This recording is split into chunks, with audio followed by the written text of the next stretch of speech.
How to change default thumbs up like button on Messenger.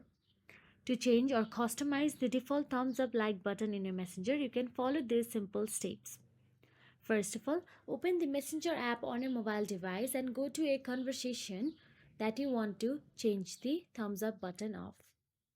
Now, once inside the Messenger, all you have to do is tap on the name of the person at the top left corner of your screen. Then you will be navigated to the chat settings with that person.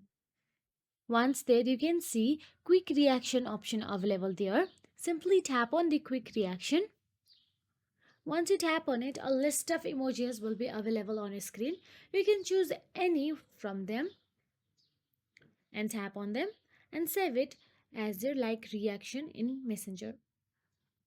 So here I am tapping on the flowers.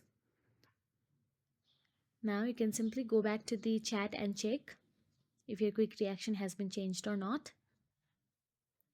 And that is it. If you found this video helpful, please like, share and subscribe, and thank you so much for watching.